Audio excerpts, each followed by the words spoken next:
el primer tema del curso de literatura, veremos los géneros y subgéneros literarios, así como las figuras literarias, su definición y sus clases.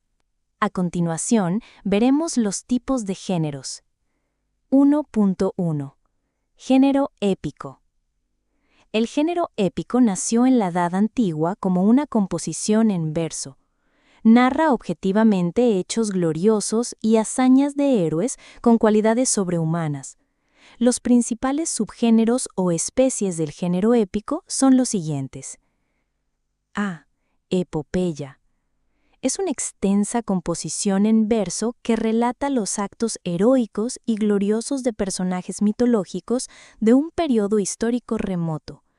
Por ejemplo, la Ilíada y la Odisea de Homero, la Eneida de Virgilio. Las epopeyas fueron difundidas por los rapsodas en la Edad Antigua y los cantares de gesta por los juglares en la Edad Media. B. Cantar de gesta. Es una composición en verso de origen popular, nacional y anónimo, referida a las hazañas de un héroe medieval.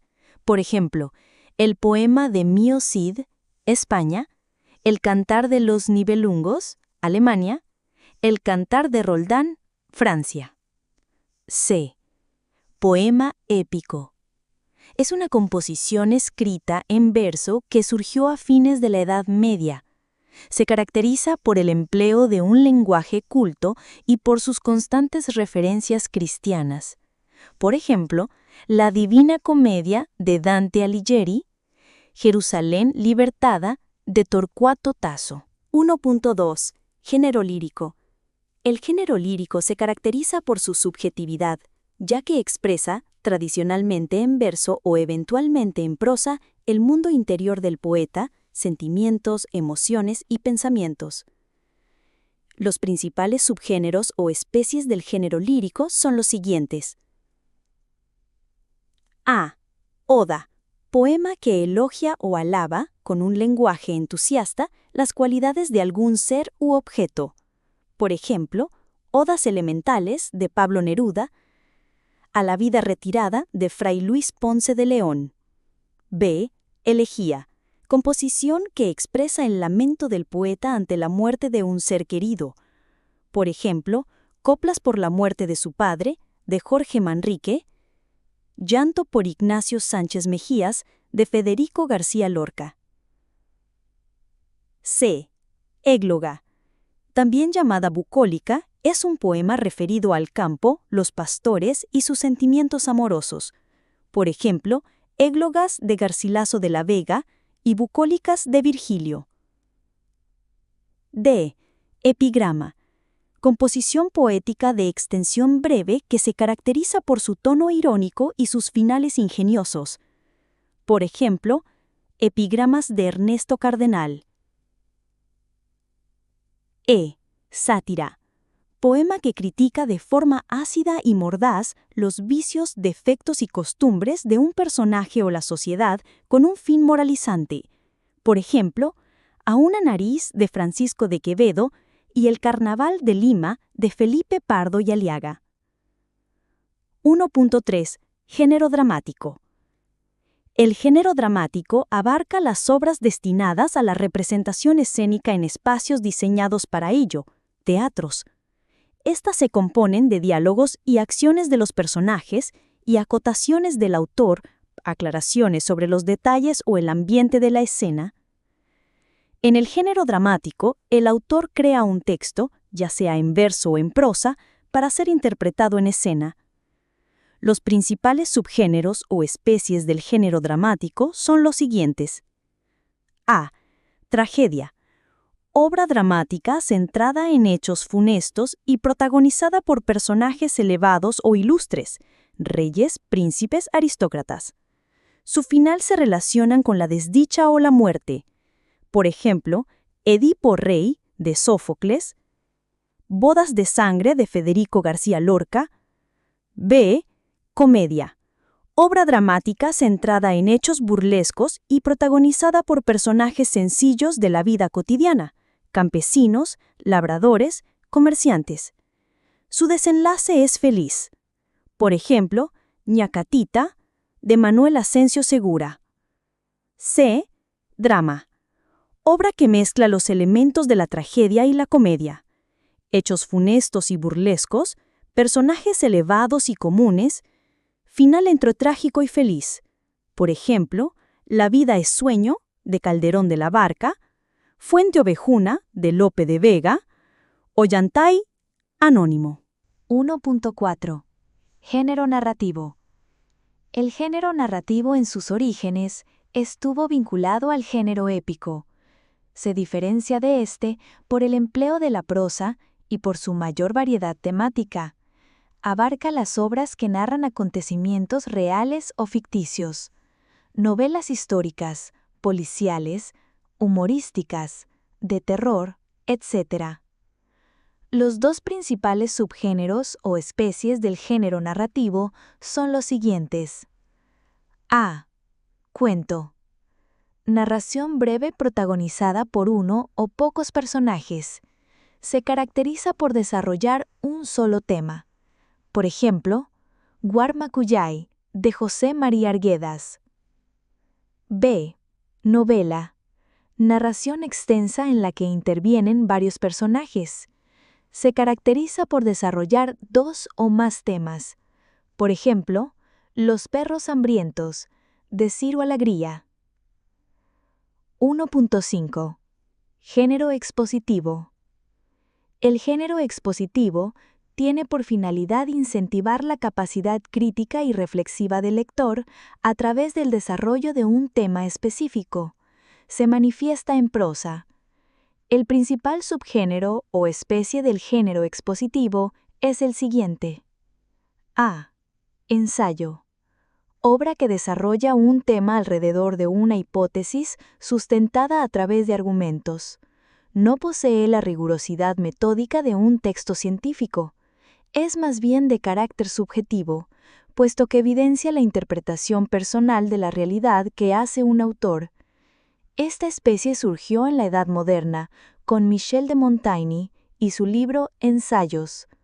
Otros ejemplos: Elogio de la locura, de Erasmo de Róterdam. Horas de lucha, de Manuel González Prada. Ahora veremos 2. Figuras literarias. Las figuras literarias o retóricas son recursos de los que se vale un autor para dar mayor expresividad y originalidad a sus composiciones orales y escritas. 2.1. Metáfora. Figura que opera con relaciones de semejanza, mediante la cual una palabra o frase es comparada o sustituida por otra con la que mantiene un rasgo en común. Tipos de metáfora. A. A es B. Consiste en la comparación directa entre dos palabras o términos. Ejemplos. 1. Nuestras vidas son los ríos que van a dar a la mar, que es el morir. Jorge Manrique. 2. Era la sed y el hambre, y tú fuiste la fruta. Pablo Neruda. B. A sustituye a B. En este caso, una idea reemplaza a otra. Ejemplos. 1. Coged de vuestra alegre primavera el dulce fruto, antes que el tiempo, airado, cubra de nieve la hermosa cumbre. Garcilaso de la Vega. 2.2. Símil. Figura que consiste en la comparación explícita entre dos términos. A diferencia de la metáfora, emplea necesariamente un elemento de comparación, como, cual, así como. Ejemplos. 1. Para que tú me oigas mis palabras, se adelgazan a veces como las huellas de las gaviotas en las playas. Pablo Neruda. 2. Unos cuerpos son como flores, otros como puñales. Luis Cernuda. 2.3. Hipérbole. Figura que radica en la exageración de los atributos, defectos o acciones de un ser u objeto, ya sea para el elogio o la burla. Ejemplos. Oh, más dura que mármol a mis quejas, y al encendido fuego en que me quemo, más helada que nieve. Garcilaso de la Vega. Por tu amor me duele el aire, el corazón y el sombrero. Federico García Lorca. 2.4. Anáfora. Figura que consiste en la repetición de una o más palabras al inicio de los versos. Ejemplo. Para mi corazón basta tu pecho, para tu libertad bastan mis alas. Pablo Neruda. Querrán volarlo y no podrán volarlo. Querrán romperlo y no podrán romperlo. Querrán matarlo y no podrán matarlo. Alejandro Romualdo. 2.5. Hipérbaton. Figura que consiste en la alteración del orden convencional de las palabras en una oración. Ejemplo. Del salón en el ángulo oscuro, Gustavo Adolfo Bécquer.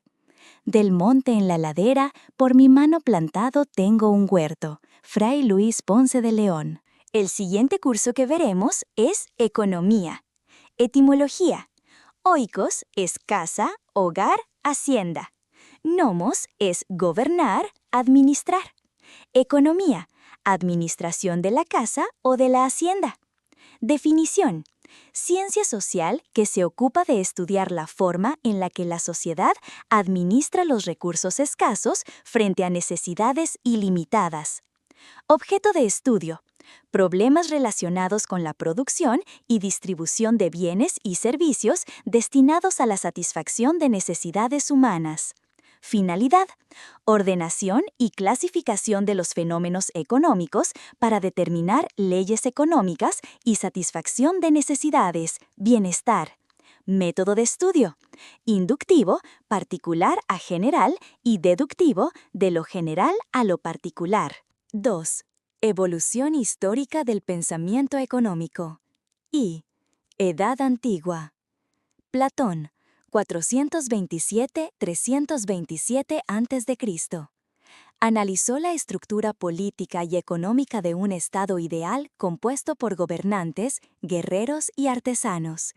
Reconoce la especialización y la división de trabajo como una fuente de eficiencia, productividad y origen de la organización social, ciudad-estado. Platón consideró a las ganancias, lucro, y al interés, ganancias sobre el dinero, como males necesarios, por lo que propuso un comunismo a los gobernantes, es decir, la clase dirigente, gobernante y guerreros no debe poseer propiedad privada con el fin de aislarlos de toda corrupción. Los artesanos sí debiesen tener derecho a la propiedad privada, aunque bajo control administrativo del Estado. Obra destacada, La República. Aristóteles, 384-322 a.C. No aceptó la concepción del estado ideal de su maestro Platón, defendiendo la propiedad privada para todas las clases sobre la base de que promueve la eficiencia económica. Como Platón, mostró interés por una economía administrada que garantizara la justicia y la paz social. Por eso, consideró al interés generado por el dinero como un rendimiento no natural que suponía una amenaza a la estabilidad social y económica. En otras palabras, Aristóteles reconocía el intercambio de bienes mediante el dinero como un mecanismo natural para satisfacer necesidades, pero reprobaba su utilización para acumular riqueza. Obra destacada, Ética a Nicómaco. 2. Edad Media. La forma dominante de la organización económica fue el feudalismo.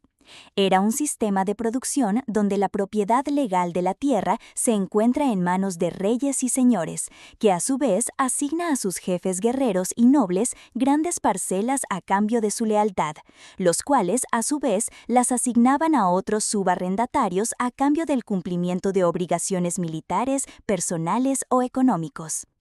El feudalismo en Europa estuvo caracterizado por la carencia de integridad política, económica o social, por la unidad doctrinal de la Iglesia Católica y la aparición del mercado. El principal campo de estudio era la justicia. El hombre medieval no estaba interesado en el intercambio de bienes, sino en la justicia del intercambio.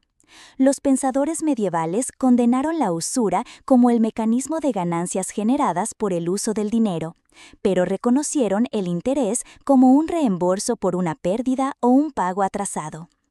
Tomás de Aquino, 1225-1274, discípulo de Alberto Magno, mejoró la teoría del trabajo de su maestro.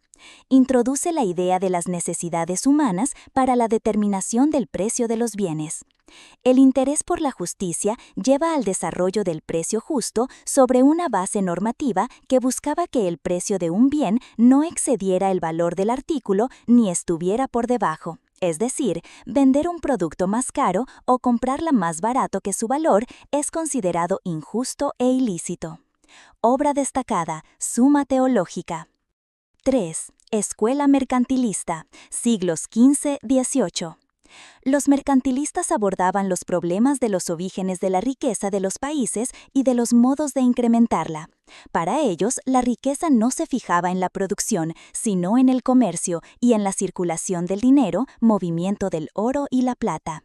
No entendieron la idea de las ventajas comparativas del comercio internacional. Consideraron que cuanto más ganara el país A, menos quedaría para los países B y C, por lo que desarrollaron instrumentos proteccionistas de la economía interna y la política de perjudicar al país vecino. Postulaban la intervención activa del Estado en la vida económica para que ingrese al país la mayor cantidad de dinero, oro y plata, y saliera lo menos posible. Aspiraban a lograr una balanza comercial siempre favorable. Para ello, implementaron una política proteccionista que contribuyó notablemente a la expansión de la manufactura. Representantes: Jean-Baptiste Colbert, Antoine de Montcretin, Thomas Moon. I.B. Escuela Fisiocrática, 1756-1778. Surge en Francia en el siglo XVIII como oposición al mercantilismo y plantea que la riqueza de un país se encuentra en el mayor aprovechamiento del factor tierra. Se convierte en la primera escuela de pensamiento en la economía, que combina el estudio de la economía y la matemática. La palabra fisiocracia significa gobierno de la naturaleza. Para esta escuela, la producción significa creación de un excedente, es decir, es productiva aquella industria que produce más de lo que consume en el proceso. Francis Quesnay, 1694-1774, líder intelectual de la escuela que aplica principios racionales para estudiar los hechos económicos y sociales. Empieza su análisis del proceso de interacción entre las clases socioeconómicas de Francia como un flujo circular de renta y gasto que denominó tabla económica. Con este instrumento podía evaluar las políticas que favorecían el crecimiento económico o incluso evaluar los efectos sobre la economía en su conjunto de un factor clave del flujo circular.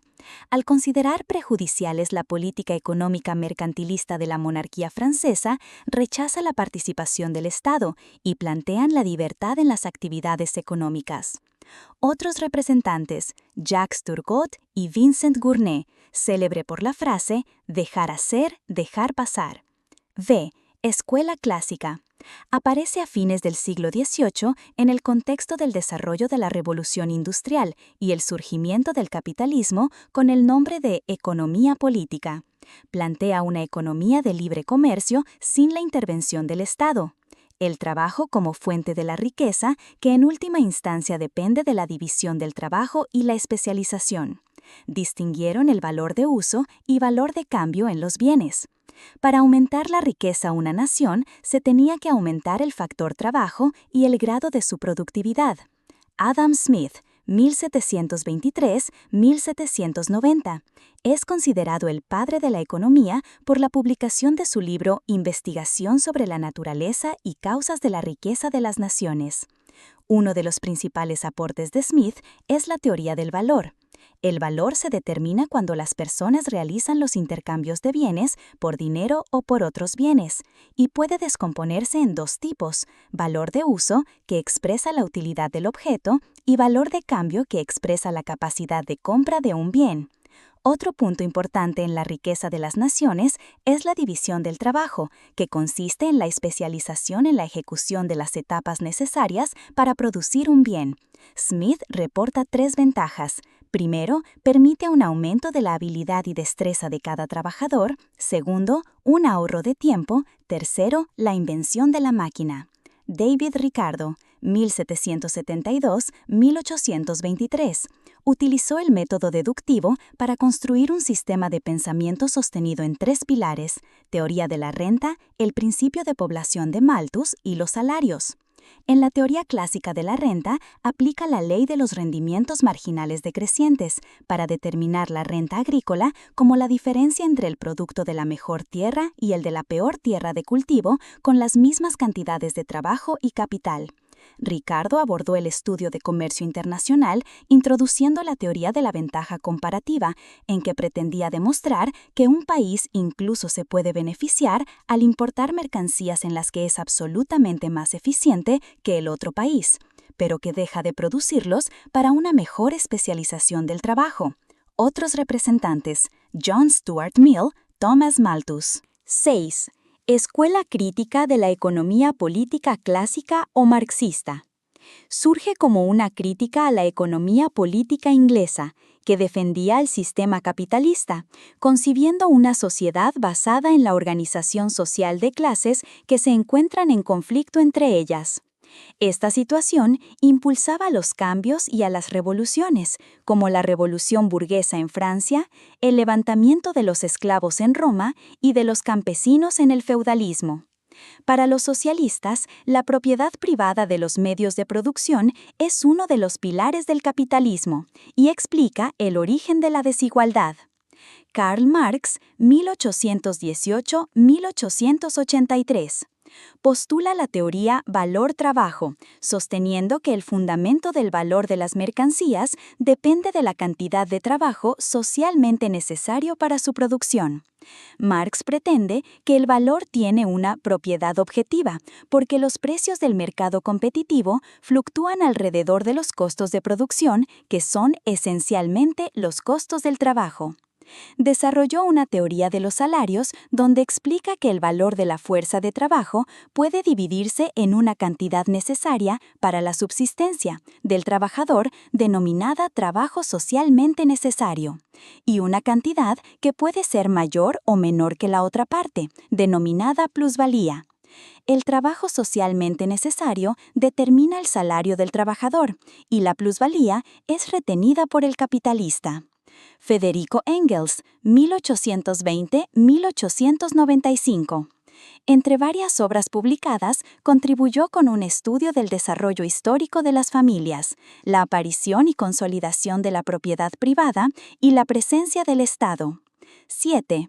Escuela neoclásica. Surge como una reacción ante la escuela socialista y para defender el liberalismo económico. Esta escuela dejó a un lado los asuntos clásicos, como la distribución de la riqueza y la teoría del valor, para estudiar profundamente los mecanismos que permitan la distribución de los recursos escasos en los diferentes mercados. Optimizan el bienestar en función del individuo y no de las clases sociales. Además, hacen un gran uso de las matemáticas para apoyar sus conclusiones. Realizaron análisis estudiando las relaciones entre oferta y demanda en lugar de estudiarlas de manera separada. Hacen un gran uso de la cláusula latina ceteris paribus, además del término homo economicus. De hecho, fue en el trabajo de los neoclásicos donde se estableció la distinción entre economía positiva y economía normativa. Representantes: Karl Menger, León Walras, Wilfredo Pareto, Alfred Marshall. 8. Escuela keynesiana.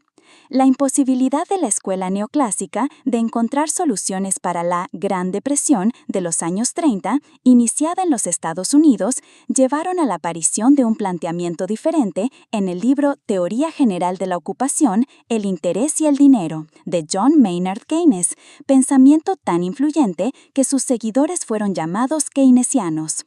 John Maynard Keynes, 1839-1946, plantea que el nivel de demanda agregada determina la cantidad producida por la economía. Entonces, para que exista una demanda efectiva suficiente, se tiene que mantener el nivel de empleo y el nivel de inversión.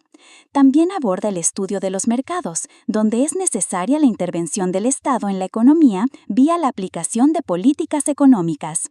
En la visión keynesiana, los trabajadores no ofrecían su trabajo con respecto al salario real, sino con respecto al salario nominal, lo que generaba la diferencia entre la oferta y la demanda de trabajo. Para los autores clásicos, el mercado de trabajo siempre se encontraba en equilibrio. 9. Escuela monetarista. Con la aparición de las presiones inflacionarias en los años 60 y 70, que no pudieron resolver las políticas keynesianas, el debate académico varió y se pusieron más énfasis en el dinero. La idea básica de la economía monetarista consiste en analizar en conjunto la demanda total de dinero y la oferta monetaria. Las autoridades económicas tienen capacidad y poder para fijar la oferta de dinero nominal, sin tener en cuenta los efectos en los precios, ya que controlan la cantidad que se imprime o acuña, así como la creación de dinero bancario. Pero la gente toma decisiones sobre la cantidad de efectivo real que desea obtener. Los así llamados monetaristas le asignan a la cantidad de dinero el papel fundamental sosteniendo, con acierto, que la oferta monetaria es el determinante clave de los movimientos a corto plazo de lo que un país produce y además del nivel de los precios a largo plazo. La base de su razonamiento descansa en una serie de hipótesis, a saber, el mercado produce la mejor asignación de recursos. Ningún funcionario podría obtener otro resultado que no sea una distorsión o la ineficiencia. Nada afecta más a la eficiencia que la inestabilidad en los precios.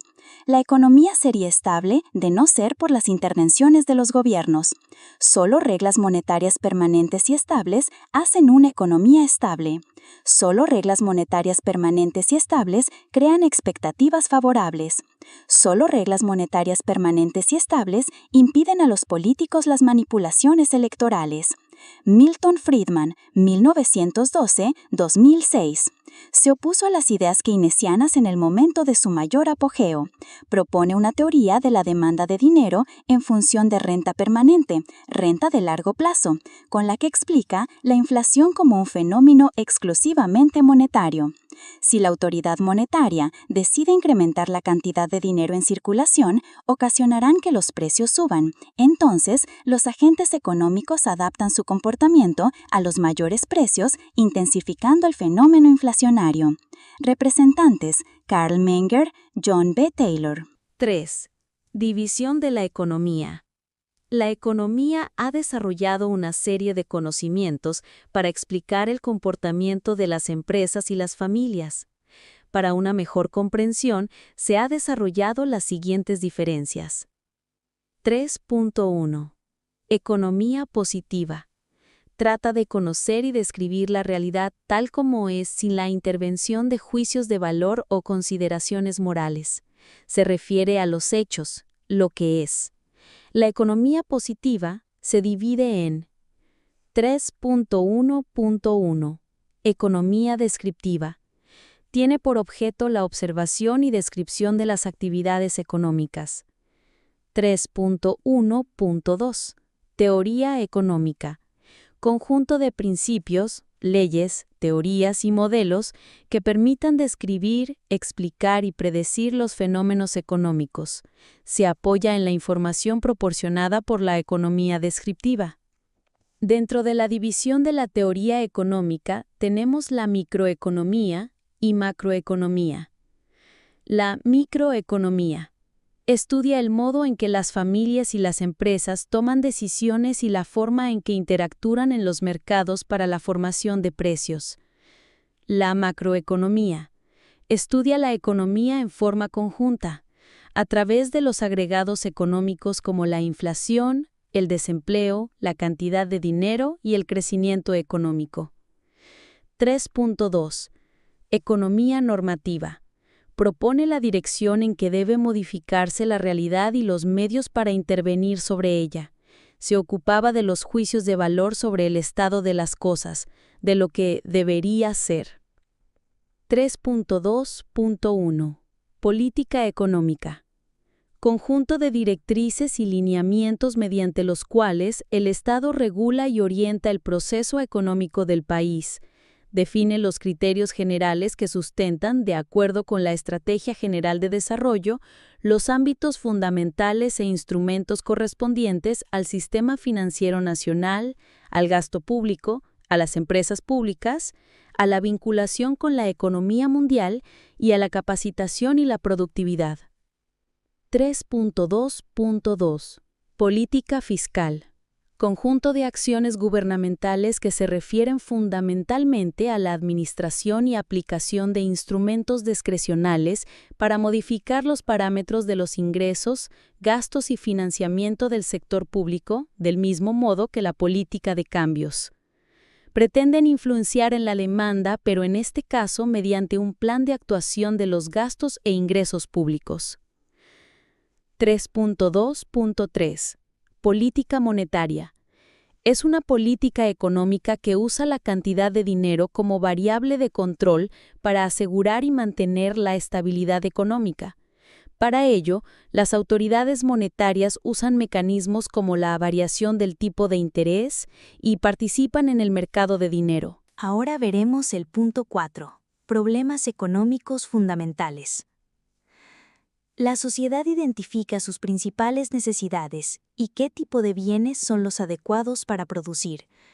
Por lo tanto, las familias y las empresas, conocidas como agentes económicos, deben organizarse para decidir qué bienes son necesarios producir y en qué cantidades.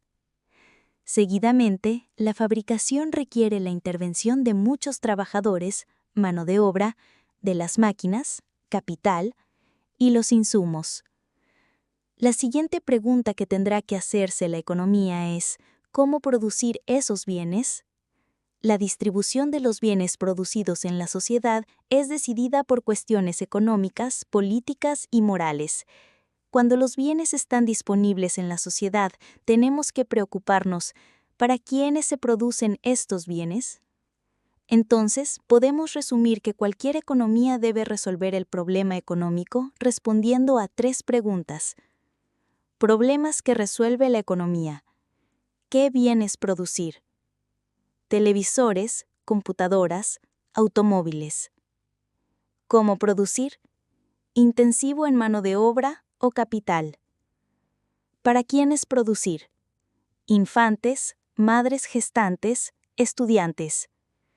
Cada país, dependiendo del régimen político, las respuestas serán diferentes y, por consiguiente, la organización de las actividades económicas. Luego el punto 5. Sistemas económicos. Son un conjunto de normas sobre la forma en la que se organizan las actividades económicas para dar respuesta a los 3 cuestionamientos que plantea el problema económico. Las actividades económicas son todas aquellas acciones que ejecuta el hombre para producir los bienes y servicios que necesita. Sistemas económicos. Economía de mercado. Las preguntas del problema económico se resuelven en el mercado mediante la interacción voluntaria de las personas. Las familias son libres de elegir los bienes que comprarán según sus necesidades. Las empresas eligen los métodos de producción más eficientes. Economía de planificación central. Todas las decisiones económicas se toman desde un gobierno central. Esta autoridad se encarga de resolver los 3 problemas económicos mencionados. La producción es distribuida de manera equitativa entre los miembros de la sociedad. Economía mixta. Esto sistema económico que combina los 2 anteriores, donde el mercado es el mecanismo principal de asignación de bienes, pero el gobierno puede intervenir para corregir algún problema en la distribución. Eficacia. Consiste en alcanzar las metas establecidas en la empresa. Eficiencia. Lograr las metas con la menor cantidad de recursos. Obsérvese que el punto clave en esta definición es ahorro o reducción de recursos al mínimo. Como Fundación Uni Education somos expertos en nivelaciones académicas. Para reforzar nuestros conocimientos, tenemos algunas preguntas para ti. Pregunta 2. En una clase, un docente habla acerca de la canasta de consumo y cómo la información se consigue gracias al trabajo que realiza el INEI, Instituto Nacional de Estadística e Informática, a través de la Encuesta Nacional de Presupuestos Familiares, ENAPREF. El texto hace mención del concepto denominado alternativas: A. Microeconomía, B. Política económica, C. Economía política, D. Economía descriptiva. Solución. La economía descriptiva se encarga de la recolección de datos económicos. Respuesta: la letra D. Pregunta 4. De acuerdo con las acciones de un gobierno dentro de un sistema de economía mixta, determina la verdad, D o falsedad de los siguientes enunciados. Alternativas. I. Aumento del IGB e ICC. II. Sustitución de la propiedad privada por la colectiva. III. Transferencia a gobiernos locales y regionales. IV. Consignador de recursos. Alternativas. A.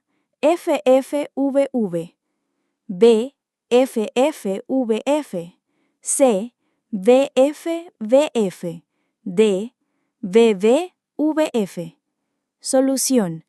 En una economía mixta, el Estado es un agente activo en la economía, en la distribución, a través de los tributos, en la redistribución, a través de las transferencias diversas. En una economía centralizada se busca la equidad entre los miembros de la sociedad.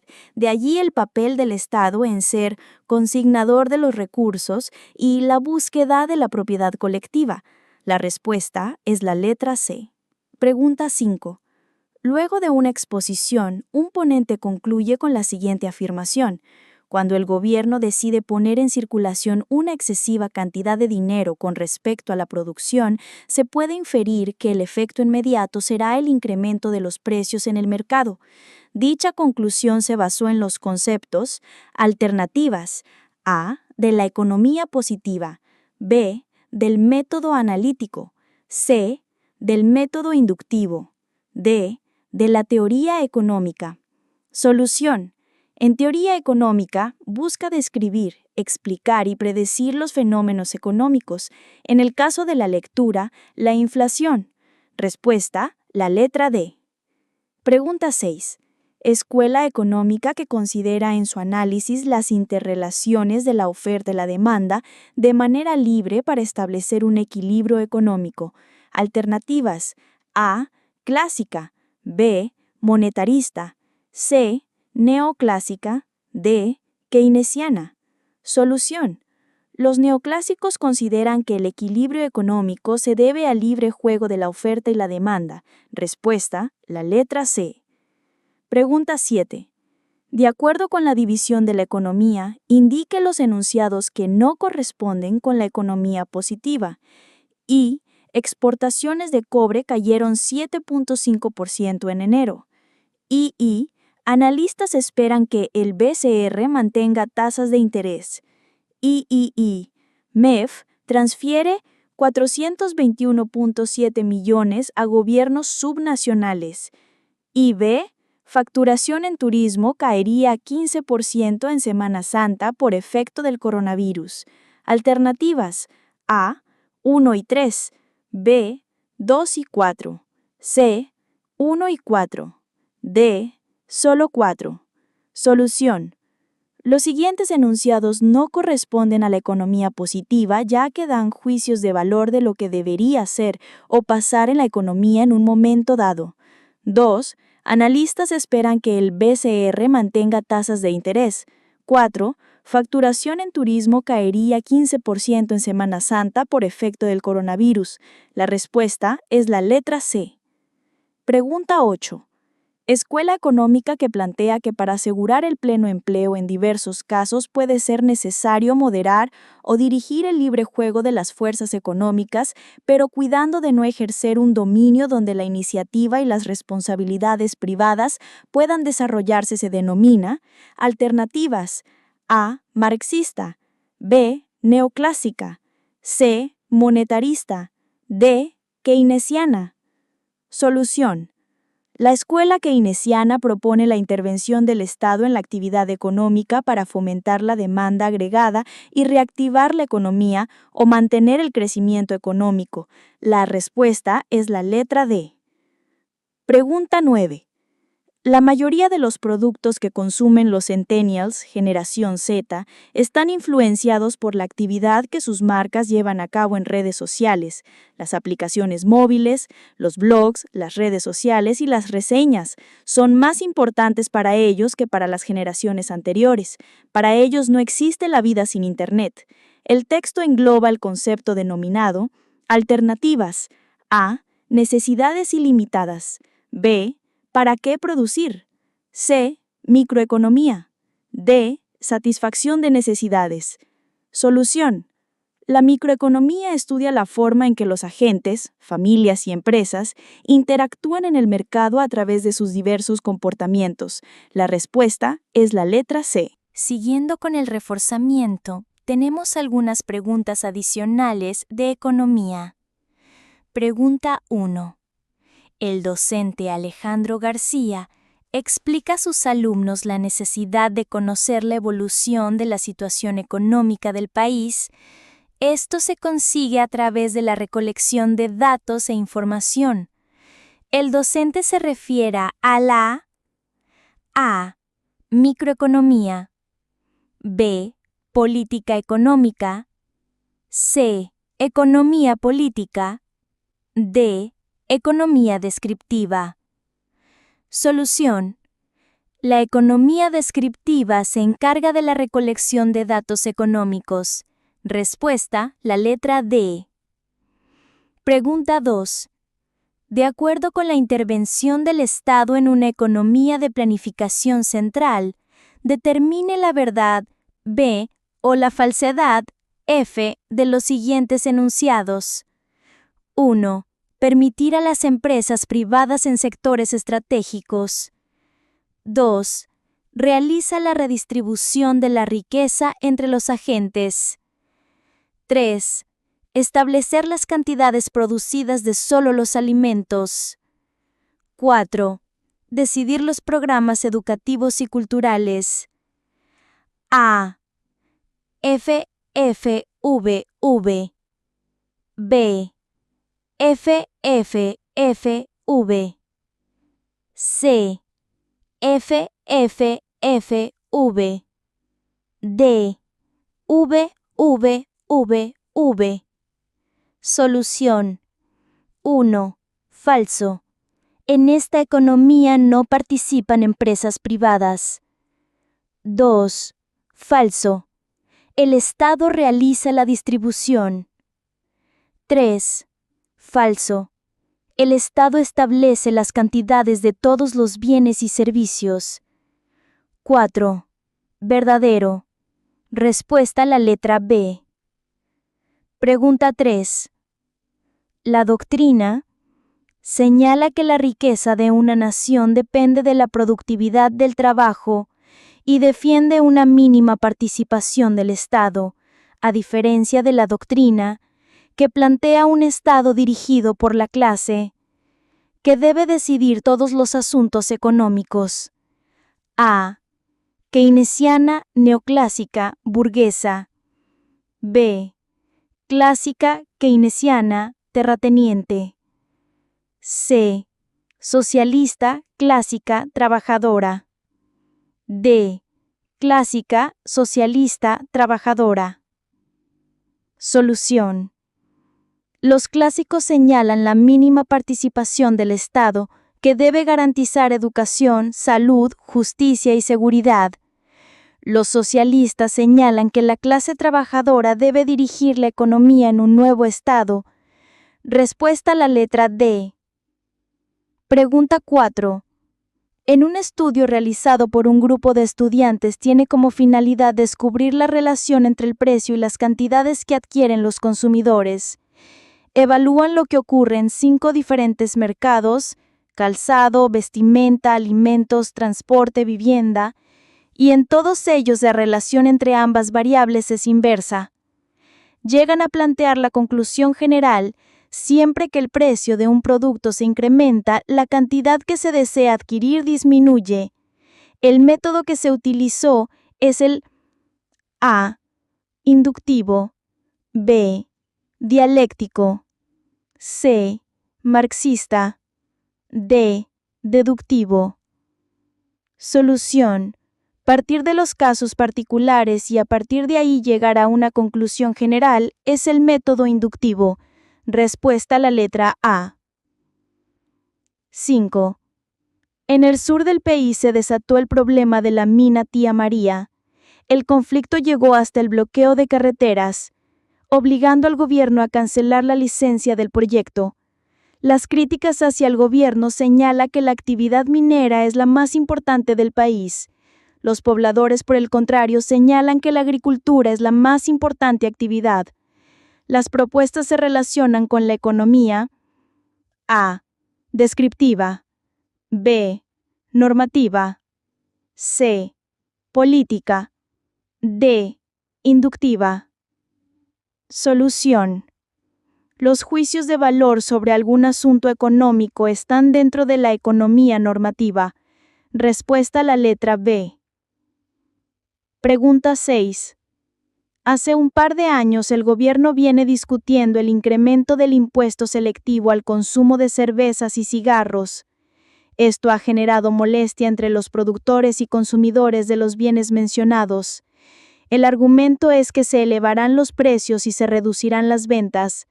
El argumento del gobierno es lograr la reducción del consumo de estos productos porque generar perjuicios a la sociedad. El caso es anterior se marca dentro de la A. Economía política. B. Microeconomía. C. Teoría económica. D. Economía política. Solución. El cobro de impuestos es parte de la política económica. Respuesta a la letra D. 7. De acuerdo a doctrina socialista y sus planteamientos, determine la verdad B o la falsedad F de los siguientes enunciados. I. La clase capitalista se apropia de la riqueza generada por los terratenientes. I. Plantean la teoría del valor subjetivo basada en la utilidad y la escasez. I. Los obreros deben dirigir la producción y distribución en un Estado socialista. Y B. Defienden la propiedad privada de los medios de producción. A. F, F, V, F. B. V, V, V, V. C. F, F, V, V. D. V, V, V, V. Solución. I. Falso. Para los socialistas es la clase trabajadora. I. Falso. Plantean la teoría de la plusvalía, que se basa en la teoría del valor. I. Verdadero. Los obreros deben dirigir la producción y distribución en un Estado socialista. Y B. Falso. Defienden la propiedad privada de los medios de producción. Respuesta a la letra B. Pregunta 8. Durante el gobierno del presidente Vizcarra se está presentando un gran conflicto político con el poder legislativo por la demora en la aprobación de las diferentes reformas que el Ejecutivo propuso. Esto ha derivado en la discusión del adelanto de elecciones, pero hay posiciones que señalan que el gobierno no está haciendo nada por reactivar la economía, siendo esta su responsabilidad. Esto último se relaciona con la doctrina A. Monetarista. B. Clásica. C. Neoclásica. D. Keynesiana. Solución. La escuela keynesiana señala que el Estado debe garantizar la reactivación de la economía a través del incremento del gasto público. Respuesta a la letra D. Pregunta 9. En los últimos años se han desatado conflictos comerciales entre las potencias económicas.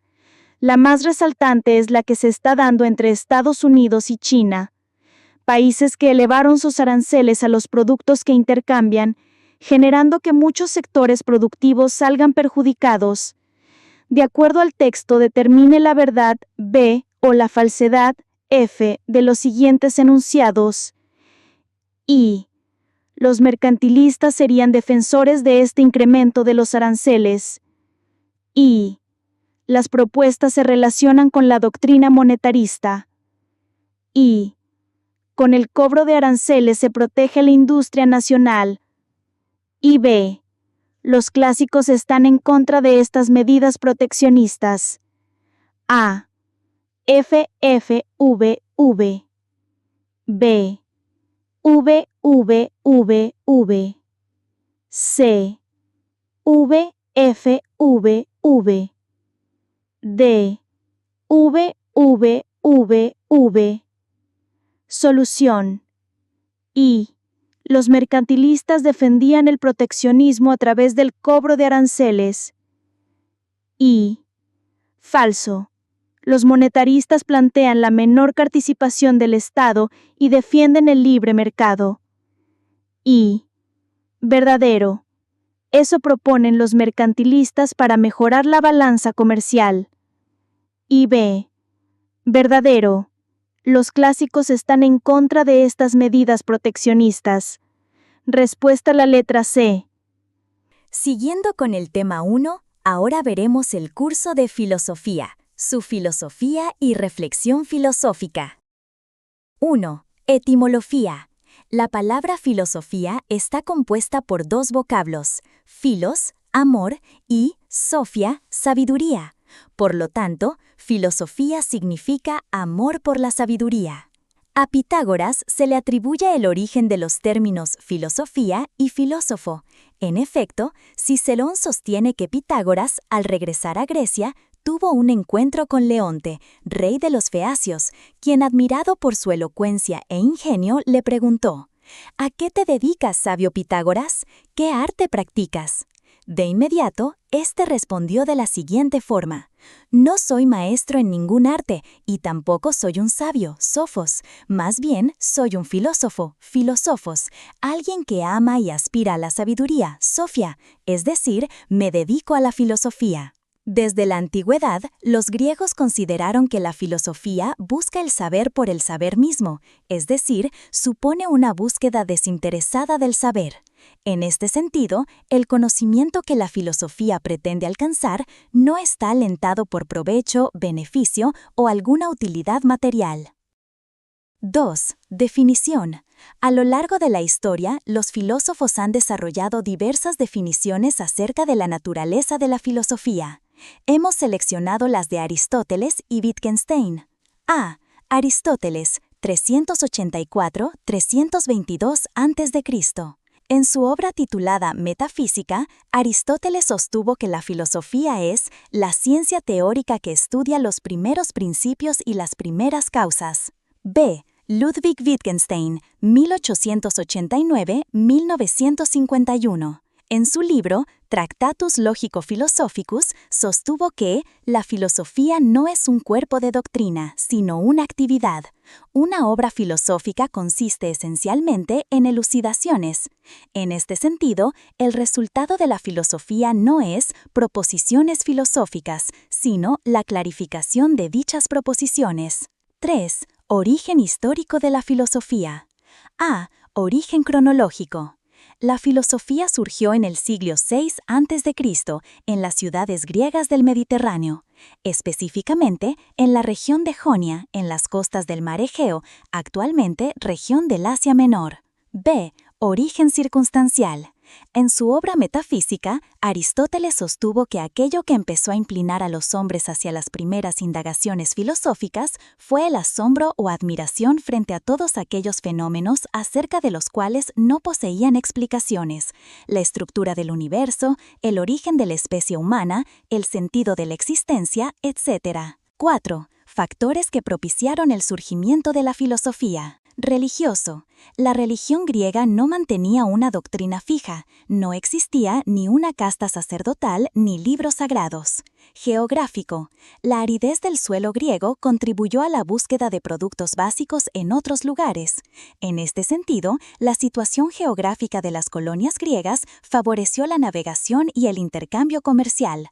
A su vez, el intercambio comercial propició el aprendizaje por parte de los griegos de formas de sabiduría ya existentes, tales como la de los babilonios, fundada en la astronomía, y la de los egipcios, basada en la geometría. Político. La inestabilidad política en las colonias griegas hizo posible la libertad de expresión y la intervención de los ciudadanos en la vida pública. Socioeconómico. La sociedad griega era aristocrática y se apoyaba sobre una población mayoritaria de esclavos. Así, algunos hombres tuvieron ocio, tiempo libre, para teorizar y discutir con otros. V. La actitud filosófica. A. Definición.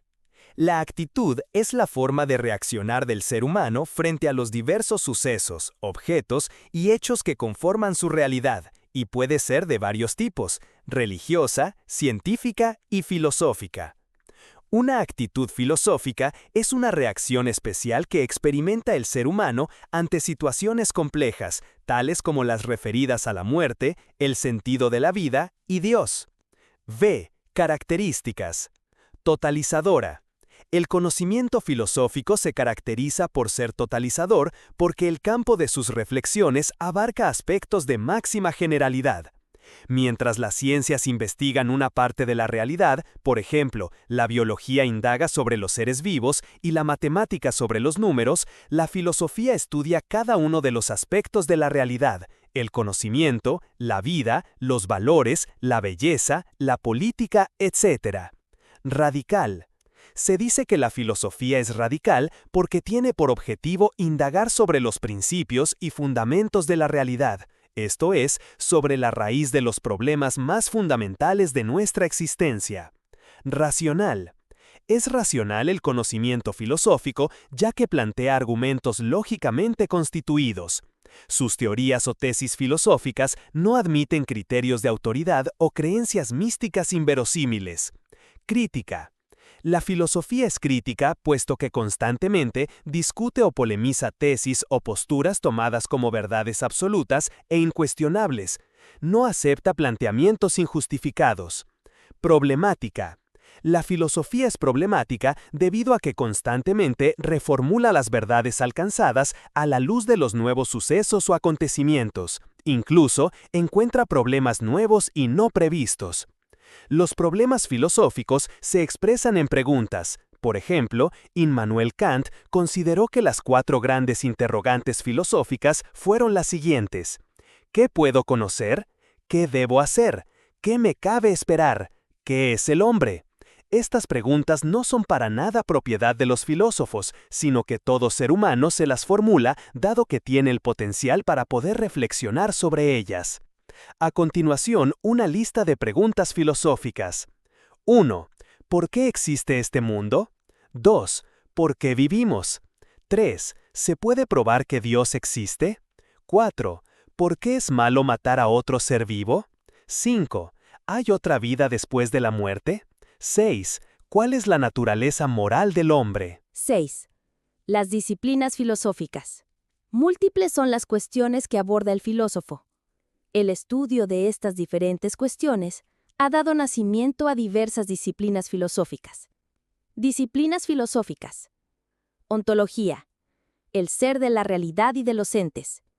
Antropología filosófica. La condición humana, su origen y esencia. Gnoseología. El conocimiento. Su posibilidad, origen y esencia. Epistemología. La ciencia, sus funciones, metodología y clasificación. Axiología. Los valores, características y fundamentos de sus juicios. Ética. La moral, su fundamento y el valor del bien. Estética. La belleza, la experiencia artística, la manifestación artística. Asimismo, estudia las características, esencia y fundamentos de los valores estéticos. Filosofía política. La pregunta fundamental de la que parte esta disciplina filosófica es la siguiente: ¿cómo debe organizar el ser humano la sociedad? Sobre esta base, los filósofos políticos estudian el Estado, el poder político, la ciudadanía, la libertad, la igualdad. Glosario. 1. Reflexión.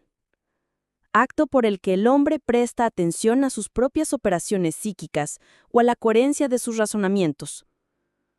2. Razón. Latín. Ratio. Facultad distintiva del hombre que le permite llegar a la esencia o verdad de las cosas a partir de la intelección y por medios discursivos. 3. Filosofía. Etimológicamente, amor a la sabiduría. Originariamente, sinónimo de ciencia, conocimiento por causas. En su sentido actual, puede definirse como saber de la totalidad de las cosas por sus causas últimas adquirido a la luz de la razón. 4. Ciencia. Latín. Scientia. Conocimiento de las cosas por sus causas. O, más limitadamente, saber que incluye alguna garantía de su validez. Se diferencia del saber vulgar o saber de hechos, y también del saber por la fe. En su origen, ciencia y filosofía eran una misma cosa. Solo a partir del siglo XIV comienzan a separarse del tronco de la filosofía las ciencias particulares o ciencias de la naturaleza. Fundación UniEducation, formando líderes con actitud y aptitud con un sentido de sensibilidad humana. Siguiendo con la ronda de preguntas, seguimos con las preguntas de filosofía. 1. La filosofía busca el fundamento de todas las cosas. Esta característica se hará patente si la comparamos con el trabajo de la ciencia. La ciencia, también, es saber de fundamentos, de demostraciones y pruebas experimentales. Pero no es saber de fundamentos radicales. Deja sin examinar los puntos de partida, los principios. Por lo expuesto anteriormente, se deduce que una característica fundamental de la filosofía es ser a. Radical, b. Problematizadora, c. Totalizadora, d. Racional. Solución. El filósofo no se queda en la superficie de los tópicos y problemas que aborda, sino que siempre busca adentrarse en los fundamentos más básicos de los mismos. La respuesta es la A. 2. Aristóteles dividió a las ciencias en poéticas, poesía y retórica, prácticas, ética, política y economía, y teóricas. Esta última incluía a la matemática, a la filosofía primera y a la filosofía segunda. Siglos más adelante, Dilthey estableció una separación entre ciencias del espíritu y ciencias naturales. El tema de la clasificación de las ciencias ha sido, pues, una preocupación presente en la reflexión de algunos filósofos en diferentes épocas. Al respecto, dicho tema es estudiado por la disciplina filosófica conocida como A. Axiología, B. Epistemología, C. Metafísica, D. Gnoseología. Solución. La cuestión señalada se circunscribe dentro de la epistemología, es decir, la disciplina filosófica que reflexiona acerca de la ciencia, clases de ciencias y las funciones de las ciencias. La respuesta es la B. 3. En la metafísica, Aristóteles expresa que la filosofía es un saber teórico acerca de los primeros principios y las primeras causas de todo cuanto existe. De ahí que entre sus temas más importantes deben estar la naturaleza del ser supremo y la esencia de todo lo que existe. Por eso, un estudiante de filosofía sostiene que la función principal de la filosofía debe ser establecer cuáles son los primeros principios y las primeras causas de todo lo que existe. A. Saber teórico. B. Una ciencia. C. Sistema hipotético. D. Método especulativo. Y solución. En la metafísica, Aristóteles expresa que la filosofía es un saber teórico acerca de los primeros principios y las primeras causas de todo, cuanto existe. De ahí que entre sus temas más importantes deben estar 1. La naturaleza del ser supremo y 2. La esencia de todo lo que existe. Por eso un estudiante de filosofía sostiene 1. Que la función principal de la filosofía debe ser establecer cuáles son los primeros principios y las primeras causas de todo lo que existe. La respuesta es la A. 4. Hay filósofos que han cuestionado la existencia de Dios, como ocurrió con Ludwig Feuerbach y Karl Marx. Otros se han opuesto a los valores morales vigentes, como lo hizo Friedrich Nietzsche. Y no han faltado aquellos que han rechazado las estructuras socioeconómicas en las que vivimos, como lo realizó el pensamiento marxista y sus diversas variantes. ¿Qué característica de la actitud filosófica se destaca en el enunciado anterior? A. Integral. B. Radical. C. Histórica. D. Crítica. Solución. La filosofía es crítica, puesto que constantemente discute o polemiza tesis o posturas tomadas como verdades absolutas. La respuesta es la D. 5. Un padre le dice a su hijo: entre todos los saberes posibles existe al menos uno imprescindible, el de que ciertas cosas nos convienen y otras no. No nos convienen ciertos comportamientos ni ciertas actitudes. Me refiero, claro está, a que no nos convienen si queremos actuar correctamente. La alocución del padre a su hijo está relacionada con la disciplina filosófica denominada A. Ética, B. Axiología, C. Metafísica, D. Gnoseología. Solución. La ética es la disciplina que estudia el fundamento, alcance y práctica de la moral y los valores morales. Los principios que rigen la conducta humana como la virtud, el deber, la felicidad y el bien. La respuesta es la A. 6. Aristóteles sostuvo que la filosofía es una ciencia teórica que estudia las primeras causas y los primeros principios de todas las cosas. Se deduce que para Aristóteles, la filosofía es, fundamentalmente, un saber A. problemático, B. totalizador, C. dogmático, D. radical. Solución. Cuando Aristóteles afirma que la filosofía es la ciencia teórica que estudia las primeras causas y los primeros principios, quiere decir que es un saber, fundamentalmente, radical, pues se dirige al fundamento o raíz del conocimiento. La respuesta es la D. 7. La corrupción política por parte de servidores públicos que dirigen los procesos administrativos en el país implica uno de los principales problemas que se generan en nuestras comunidades. Es un problema general que se presenta como una dolencia social. En este sentido, la corrupción política atenta contra el bien común y contra los mecanismos de administración pública que deben procurar el bienestar social. La corrupción política se puede analizar desde la disciplina filosófica A. Política, B. Ética, C. Axiología, D. Gnoseología. Solución. La ética es la disciplina que estudia el fundamento, alcance y práctica de la moral y los valores morales. Los principios que rigen la conducta humana, como la virtud, el deber, la felicidad y el bien. La respuesta es la B. 8. ¿Queremos ayudar a crear una sociedad más equitativa o preferimos potenciar la libertad individual? Javier dice: para saber si una sociedad es justa no hay que mirar la riqueza total, ni cómo está distribuida. Basta con examinar la situación de quienes lo están pasando peor. En cambio, para Enrique, el término justicia redistributiva no es adecuado. En su opinión, cuando las personas toman decisiones libres sobre asuntos de economía, algunos terminan con más dinero y otros con menos. Siempre que haya habido un intercambio libre, el resultado es justo. ¿Qué disciplina filosófica abordaría dicho problema? A.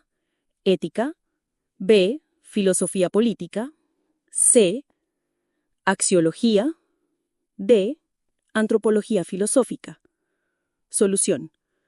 La filosofía política es una rama de la filosofía que estudia los fundamentos acerca de los temas políticos, como el poder, la libertad, la justicia. La respuesta es la B. Fundación Unieducación, formando líderes con actitud y actitud, con un sentido de sensibilidad humana. Última ronda de preguntas de filosofía. Pregunta 1. No han sido pocos los filósofos políticos que han reflexionado acerca del origen de la desigualdad entre los hombres. Para algunos de ellos, la desigualdad tiene un fundamento natural, pues los individuos nacen con diferentes habilidades o capacidades. Otros, por el contrario, afirman categóricamente que las diferencias tan abismales que se manifiestan en la vida social tienen un origen convencional. Ahora bien, El hecho de que los pensadores de la filosofía política se hayan preguntado por los fundamentos de la desigualdad entre los hombres implica que una de las características más importantes de la filosofía es su carácter a. Radical, b. Histórico, c. Crítico, d. Racional. Solución.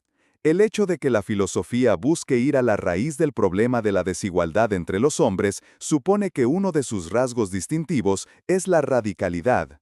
En efecto, el filósofo no se queda en la superficie de los tópicos y problemas que aborda, sino que siempre busca adentrarse en los fundamentos más básicos de los mismos. La respuesta es la A. Pregunta 2. Con respecto a la antropología, la arqueología, la sociología y las ciencias políticas, hay dos preguntas fundamentales que suelen formular los filósofos. ¿Resulta válido sostener que las investigaciones realizadas en tales disciplinas sociales poseen un carácter científico? ¿Acaso se les puede otorgar el estatus de ciencias a pesar de que no poseen algunas de las características básicas de las ciencias naturales y de las ciencias formales?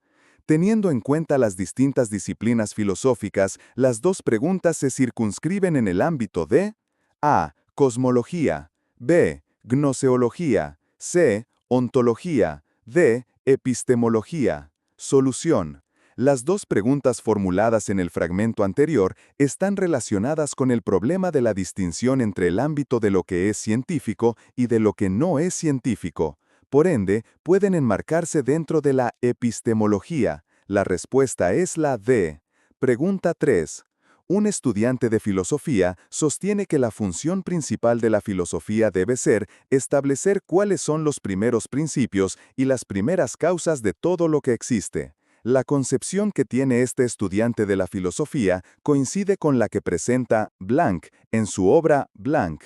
A. Platón, La República. B. Aristóteles, La Metafísica. C. Marx, El Capital. D. Wittgenstein, El Tractatus. Solución. En La Metafísica, Aristóteles expresa que la filosofía es un saber teórico acerca de los primeros principios y las primeras causas de todo cuanto existe. Por eso, entre sus temas más importantes deben estar la naturaleza del ser supremo y la esencia de todo lo que existe. La respuesta es la B. Pregunta 4. De acuerdo con José, lo más atractivo y sugerente de la filosofía es el hecho de que sus más importantes representantes siempre han buscado poner en tela de juicio todas aquellas opiniones que la mayoría de personas asume como verdaderas. Así, algunos filósofos han cuestionado la existencia de Dios, otros se han opuesto a los valores morales vigentes y no han faltado aquellos que han rechazado las estructuras socioeconómicas en las que vivimos. ¿Cuál de las siguientes características de la actitud filosófica está destacando José en el fragmento anterior? A. Totalizadora. B. Radical. C. Metódica. D. Crítica. Solución. La filosofía es crítica, debido a que siempre formula dudas o cuestionamientos acerca de todas aquellas opiniones que suelen ser aceptadas como ciertas de manera acrítica e irracional. La respuesta es la D. Pregunta 5. Juan Carlos le dice a su hijo lo siguiente: las escuelas son lugares en donde, al relacionarnos con los demás, también aprendemos a proceder de manera correcta, siendo íntegros, respetuosos y leales con nuestros compañeros, reconociendo la autoridad del profesor y cumpliendo con nuestros deberes escolares. La recomendación de Juan Carlos a su hijo está relacionada sobre todo con la disciplina filosófica denominada A. Gnoseología, B. Estética, C. Ética, D. Axiología. Solución. La ética es la parte de la filosofía que reflexiona sobre el hecho moral, es decir, sobre lo que está bien o está mal. Nos ajustamos a ciertos principios o normas que guían u orientan nuestra conducta. De este modo, podemos distinguir lo que es bueno de lo que no lo es, lo correcto de lo incorrecto. La respuesta es la C. Pregunta 6. Los sofistas fueron maestros itinerantes que desarrollaron su labor en la ciudad de Atenas hacia el siglo V a.C. Dos de sus representantes más importantes fueron Protágoras de Abdera y Gorgias de Leontini. Ahora bien, uno de los grandes aportes de la sofística fue su reflexión acerca de la naturaleza de los valores. Así, los sofistas llegaron a la conclusión de que los valores religiosos, éticos, políticos y estéticos tienen un fundamento claramente subjetivo, motivo por el cual resulta imposible establecer principios universales y objetivos para todos los seres humanos. Esta reflexión llevada a cabo por los sofistas puede enmarcarse en el área filosófica de A. Ética, B. Estética, C. Axiología, D. Pedagogía. Solución. Teniendo en cuenta que en el texto anterior se alude al estudio de los valores éticos, políticos, religiosos y estéticos, cabe destacar que la única disciplina filosófica que puede abordar a todos estos en conjunto con el objetivo de establecer su origen es la axiología o teoría del valor. La respuesta es la C. Pregunta 7. De acuerdo con el filósofo griego Demócrito, todo lo que existe, incluyendo a los seres humanos, se encuentra compuesto de átomos, los cuales pueden ser definidos como elementos originarios de carácter material. Es decir, desde su punto de vista, no es necesario establecer la existencia de una realidad inmaterial para explicar el origen, fundamento y fin del cosmos. Partiendo de estas consideraciones, puede afirmarse que tal perspectiva filosófica de Demócrito se encuentra relacionada fundamentalmente con la disciplina denominada A. Antropología filosófica, B. Axiología, C. Ontología, D. Epistemología. Solución. Al haber explorado cuáles son los elementos más básicos que conforman todo lo existente, Demócrito desarrolló una teoría ontológica materialista, átomos y vacío, ya que esta disciplina busca establecer qué es aquello que verdaderamente existe o tiene realidad. La respuesta es la C. Pregunta 8. En la historia de la filosofía occidental, no han sido pocos los filósofos que han enarbolado la idea de que la filosofía debe plantearse como objetivo el abordaje de cada uno de los aspectos de la realidad. Así, sostienen que nuestro entendimiento tiene que reflexionar en torno a cuestiones ontológicas, gnoseológicas, éticas, políticas, estéticas, económicas, entre otras.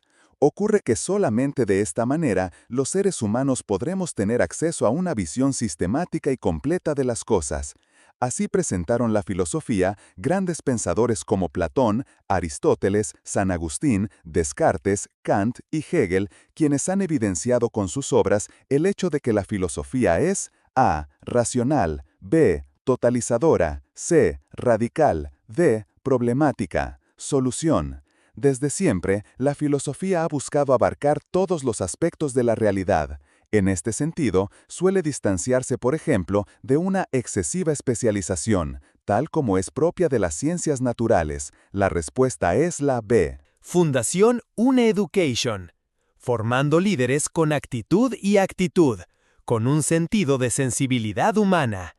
El siguiente curso que veremos es Historia. Sumilla. Desde los conceptos básicos de la historia hasta la edad de los metales. El tema es la teoría de la historia, hominización, prehistoria y edad de los metales. Tema 1. Teoría de la historia. 1. Concepto. La historia es la ciencia social que estudia a las sociedades humanas a lo largo del tiempo y en un espacio determinado. En su definición, debemos tomar en cuenta los siguientes elementos. A. Objeto de estudio. Estudia a la sociedad humana a través de los hechos históricos. B. Elementos de análisis. El hecho histórico se estudia teniendo en cuenta el proceso, causas, consecuencias y el contexto, las condiciones espaciales, temporales y sociales. C. Finalidad o utilidad social. Comprender el presente a partir del conocimiento correcto del pasado. 2. Fuentes históricas. Se considera fuente a todo vestigio del pasado que proporcione información para la reconstrucción del hecho histórico. Por su procedencia, estas se clasifican como 2.1. Directas, elaboradas contemporáneamente al hecho descrito y producida por los testigos o protagonistas del evento. 2.2. Indirectas, elaboradas con posterioridad a los hechos descritos y por personas que no participaron del evento. Heródoto realizó la primera descripción analítica de un conflicto bélico, las guerras médicas. Su obra cumbre fue Historae o los 9 libros de la historia. Tucídides fue el primero en diferenciar las causas de los pretextos, además de eliminar de su relato todo testimonio dudoso. Su obra cumbre fue Historia de la Guerra del Peloponeso. Tipos de fuentes. Por su forma de expresión, estas pueden clasificarse como fuentes. Fuentes materiales. Toda evidencia física de la presencia humana, artefactos, construcciones, desperdicios, restos humanos, etc. Fuentes orales. Son las tradiciones y testimonios transmitidos generacionalmente. Fuentes escritas. Conformada por textos contenidos en diversos soportes. Fuentes audiovisuales. Grabaciones de imágenes y sonidos mediante diversas tecnologías. 3. Disciplinas y ciencias auxiliares. 3.1. Ciencias auxiliares. Contribuyen a un mayor conocimiento de la historia y son antropología. Estudia al hombre como ser físico y cultural. Arqueología. Estudia los restos materiales dejados por el ser humano. Geografía. Estudia la interrelación sociedad-medio ambiente. Sociología. Estudia la estructura y funciones de la sociedad. 3.2. Disciplinas auxiliares. Son técnicas que ayudan a la investigación histórica. Heráldica. Estudia los escudos y blasones. Genealogía. Estudia los linajes familiares. Epigrafía. Estudia las inscripciones sobre monumentos. Numismática. Estudia las monedas y medallas. Paleografía. Descifra la escritura antigua sobre papel. IV. Periodificación. Según Cristóbal Keller, 1638-1707, filósofo alemán, representante típico del eurocentrismo, hizo una división que comprende el desarrollo de la humanidad a partir de la escritura hasta el siglo XVIII, Edad Antigua, Media y Moderna. Posteriormente, se agregó a su cronología la llamada Edad Contemporánea. La división clásica o acontecimientos de la historia son: Acontecimiento 1. Invención de la escritura, 3000 a.C. Se dio en la Edad Antigua y como principal característica fue surgimiento de las primeras civilizaciones. Acontecimiento 2. Caída de Imperio Romano Occidental, 476. Se dio en la Edad Media y como principal característica fue el surgimiento del feudalismo. Acontecimiento 3. Toma de Constantinopla, 1453. Se dio en la Edad Moderna y como principal característica fue el surgimiento del capitalismo, mercantilismo. Acontecimiento 4. Revolución Francesa, 1789. Se dio en la Edad Contemporánea y como principal característica fue la consolidación del capitalismo, liberalismo. Fundación UniEducation, formando líderes con actitud y aptitud, con un sentido de sensibilidad humana. El siguiente curso que veremos es Psicología. Introducción. La psicología es una ciencia y también una profesión cuyo objetivo es estudiar el comportamiento humano y su relación con el entorno social, con la finalidad de promover la salud mental de las personas y por ende su bienestar y calidad de vida. Está constituida y orientada por distintos enfoques y líneas de pensamiento que constantemente se ven actualizados por las investigaciones llevadas a cabo en los distintos campos de esta ciencia, situación que le permite poder describir, explicar, predecir y modificar la conducta y los procesos mentales vinculados a esta. 1. Antecedentes de la psicología como ciencia. Tenemos a Aristóteles, 384 a 322 a.C. A.C. para los griegos, la psyche, es entendida como la conciencia de sí misma que no solo habita en el cuerpo, sino que lo trasciende. Este aspecto se evidencia en la obra de Aristóteles titulada Tratado del Ánima o Tratado del Alma. Este autor distingue 3 tipos de alma: vegetativa, propia de las plantas; sensitiva, propia de los animales; y racional, propia de las personas. René Descartes, 1596 a 1650. El paso de los conceptos de alma a mente fue un aporte del filósofo René Descartes, quien asumía que la sede de la última se encontraba en la glándula pineal. Sin embargo, se trató de una psicología filosófica sin medición experimental. Luego tenemos a John Locke, 1632 a 1704, considerado el padre del empirismo. Plantea que el conocimiento deriva de la experiencia y que la mente es una tabula rasa, lugar en donde la experiencia escribe las ideas. Joseph Gall, 1758 a 1828, fundador de la frenología.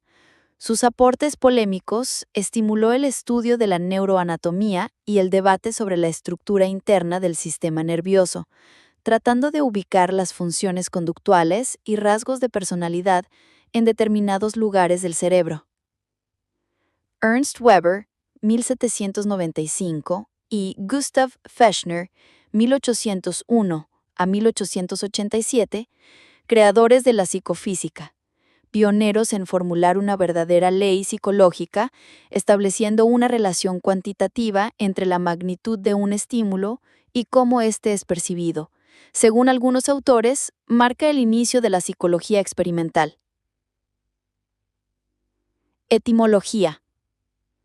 La palabra psicología deriva etimológicamente de dos voces griegas, psyche, alma, y logos, discurso, estudio o tratado.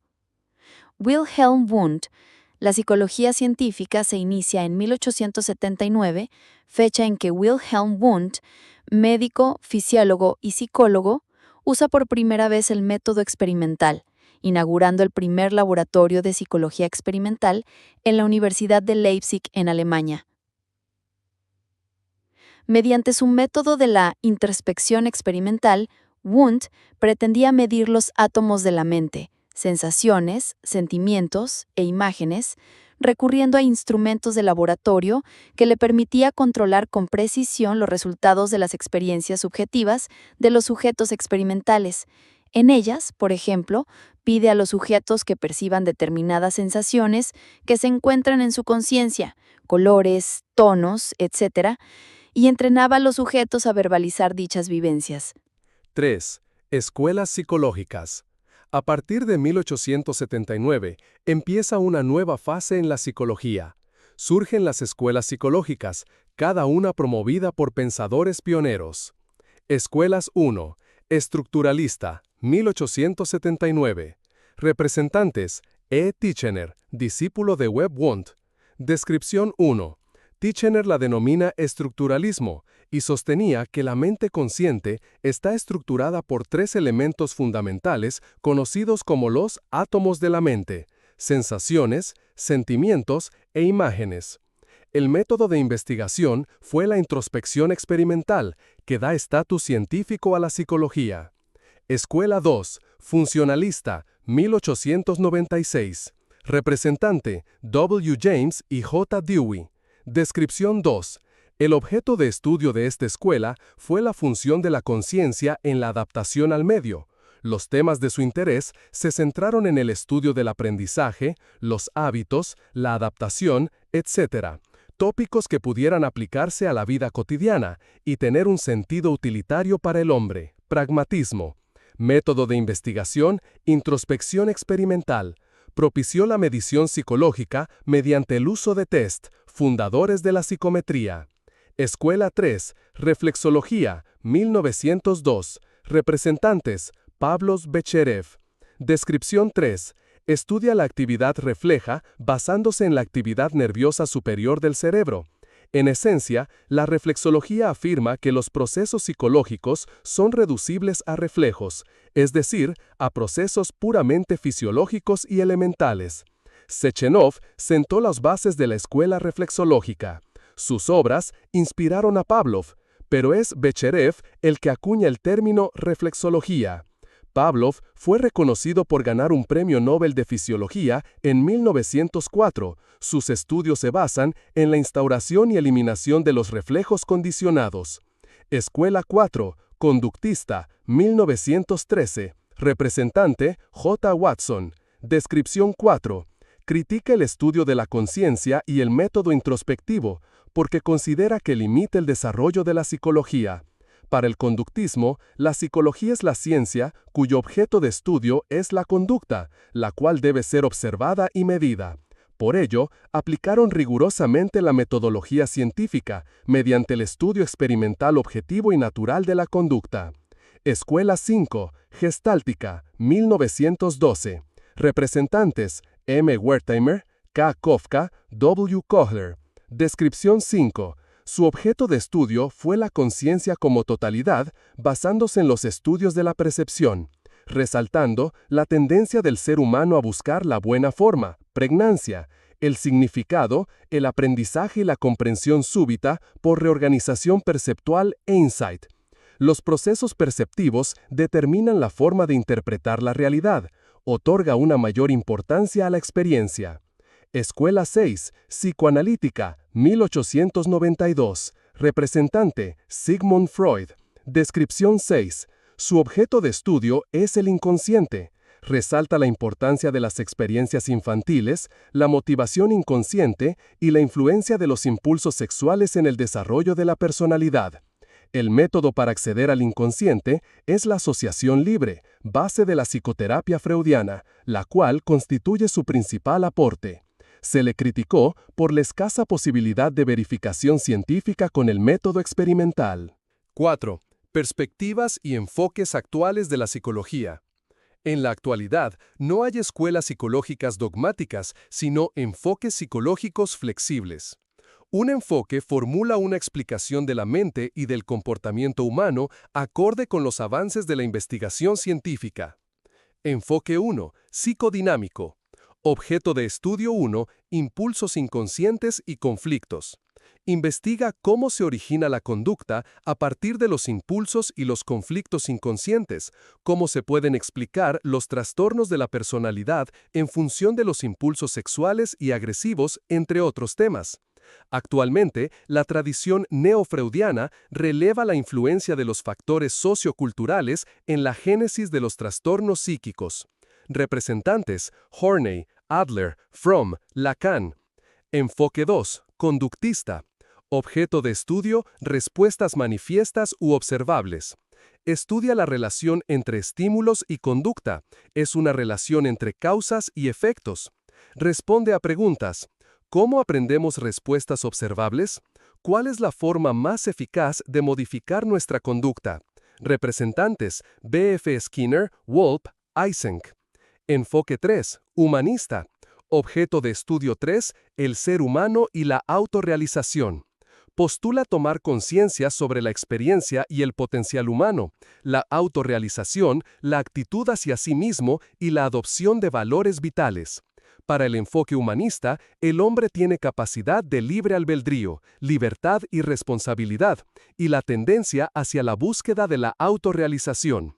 Representantes: Maslow, Rogers, Frankl. Enfoque 4. Cognitivista. Objeto de estudio 4. Estudia la cognición. La cognición implica los procesos mentales mediante los cuales comprendemos el mundo, procesamos información, elaboramos juicios y tomamos decisiones. ¿Cómo procesamos la información? ¿Cómo se forman los esquemas mentales? ¿Cómo es el desarrollo cognitivo? J. Piaget es considerado el precursor. Desde una perspectiva interaccionista, plantea una teoría del desarrollo cognitivo en base a esquemas mentales. Albert Bandura resalta el valor de la observación e imitación de modelos en la adquisición del aprendizaje. Formuló la teoría cognitivo-social. Representantes: Miller, Norman, Neisser, Brunner, Ausubel, Bandura y Piaget. Enfoque 5. Biopsicológico. Objeto de estudio 5. El comportamiento desde la perspectiva del funcionamiento biológico. La biopsicología reúne los aportes de otras disciplinas neurocientíficas y la aplica al estudio del comportamiento. Los avances de las neurociencias permiten responder: ¿cómo el cerebro hace posible las emociones, los recuerdos? ¿Cómo se relaciona la química de la sangre con los estados de ánimo? ¿Cómo influye un medicamento en el cerebro? ¿Cómo una lesión del sistema nervioso afecta el comportamiento? Etcétera. Neurocientíficos representativos: Ramón y Cajal, Luria, MacLean, Candel. 5. Definición moderna de la psicología. Ciencia que estudia los procesos mentales, conscientes e inconscientes, y el comportamiento. Es una ciencia porque utiliza el método científico avalado por procedimientos racionales y rigurosos para llevar a cabo investigaciones válidas y construir un cuerpo teórico coherente. Los procesos mentales, conscientes e inconscientes, se refieren a las formas de cognición como percibir, atender, recordar, razonar, soñar, fantasear, anticipar y solucionar problemas. El comportamiento incluye prácticamente todo lo que la gente y los animales hacen: acciones, actitudes y formas de comunicación. 6. Áreas de la psicología. Las especialidades de la psicología se encuentran comprendidas en dos áreas conocidas como psicología básica y psicología aplicada, tal como se ilustra en el siguiente cuadro. Área 1. Psicología básica. Tiene como función fundamental la investigación y producción de conocimientos psicológicos nuevos. Especialidades 1. Psicologías: general, experimental, evolutiva, de la personalidad, del aprendizaje, diferencial, cultural, de género y psicobiología. Área 2. Psicología aplicada. Busca solucionar problemas prácticos por medio de la aplicación en diferentes contextos de los conocimientos generados por la psicología básica. Especialidades 2. Psicología educativa, psicología clínica, psicología social comunitaria, psicología forense, psicología organizacional, psicología deportiva, psicología de la salud, psicología ocupacional. Especialidades en psicología aplicada. Las principales especialidades de la psicología aplicada son las siguientes. Psicología clínica. Se interesa en mejorar la salud mental de las personas. Por ello, enfatiza en el diagnóstico y tratamiento de los desórdenes conductuales o emocionales. Los psicólogos clínicos trabajan en hospitales, clínicas, consultorios privados, entre otros. Psicología educativa. Se interesa en el uso de los principios psicológicos que optimizan el rendimiento en la experiencia educativa. Abordan aspectos del proceso enseñanza-aprendizaje, problemas de aprendizaje y conducta, temas de desarrollo y estimulación temprana, orientación vocacional, entre otros. Laboran en instituciones educativas y centros privados. Psicología organizacional. Se interesa en los procesos de selección, motivación y capacitación del personal, desarrollo organizacional y mejoramiento del clima institucional, entre otros. Trabajan en empresas, financieras y organizaciones en general. Psicología social. Le interesa cómo el contexto afecta la conducta de los individuos. Estudia los procesos grupales, los roles sociales, formación y cambio de actitudes, entre otros. Así desarrolla proyectos preventivos y de promoción psicosocial. Laboran en ONGs, entidades públicas, organizaciones sociales, etc. 7. Métodos de investigación en psicología. Los métodos de investigación utilizados en la obtención del conocimiento psicológico están basados en el método científico. Existen diversos métodos de investigación que también son empleados por la psicología, y estos son los siguientes. Métodos de investigación 1. Descriptivo. Características 1. Es observacional. La meta del investigador es describir fenómenos, situaciones, contextos y sucesos, detallar cómo son y cómo se manifiestan. Procedimiento 1. En el estudio descriptivo, el comportamiento de los sujetos se observa en su ambiente natural y espontáneo. Su principal desventaja es que el prejuicio o direccionalidad del observador podría distorsionar lo observado. Métodos de investigación 2. Correlacional.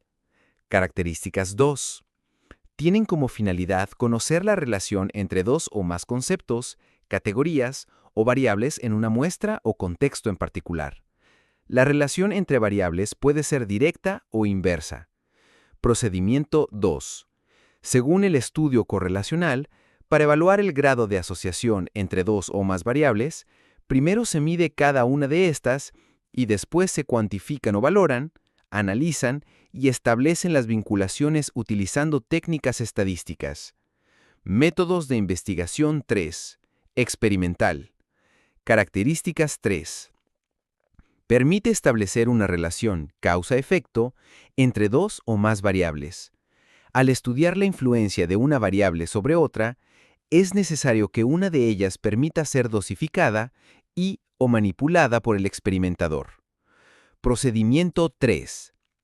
En el método experimental se trabaja básicamente con dos tipos de variables: variable independiente, VI, y variable dependiente, VD. La VI, causa, debe ser manipulada por el experimentador para probar su influencia sobre la VD, efectos. Asimismo, en un experimento se utiliza como mínimo dos tipos de grupos: un grupo experimental, sometido a la VI, y otro denominado grupo control, no sometido a la VI y usado para compararlo con el grupo experimental.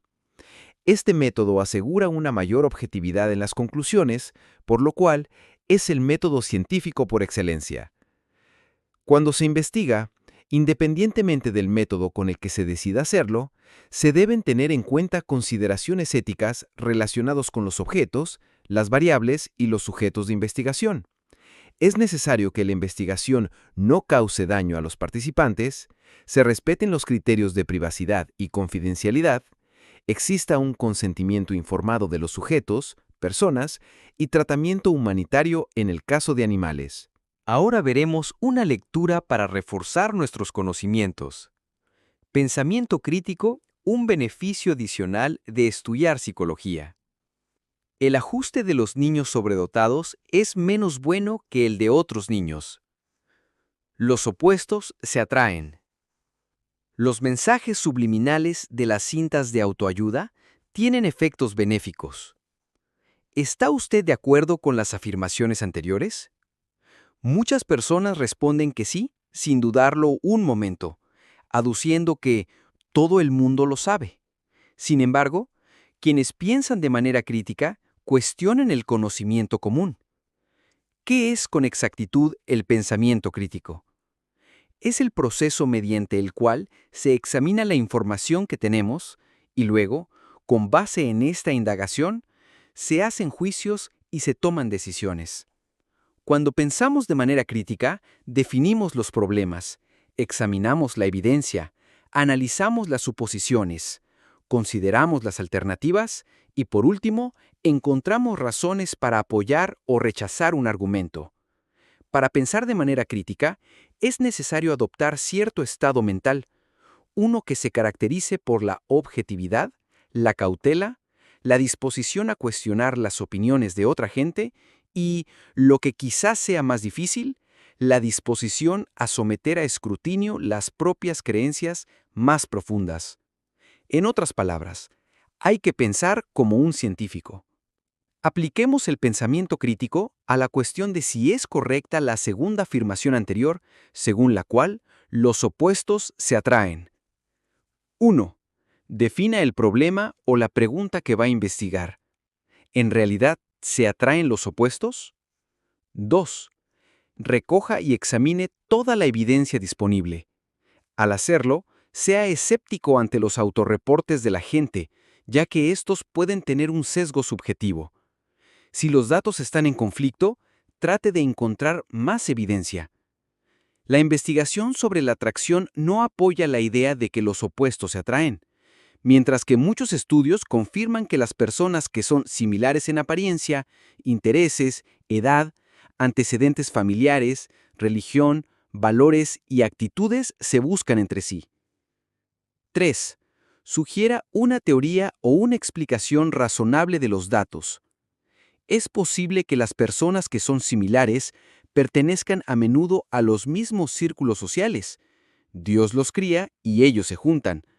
La investigación sugiere que la proximidad es un factor importante en la atracción. 4. Analice las suposiciones.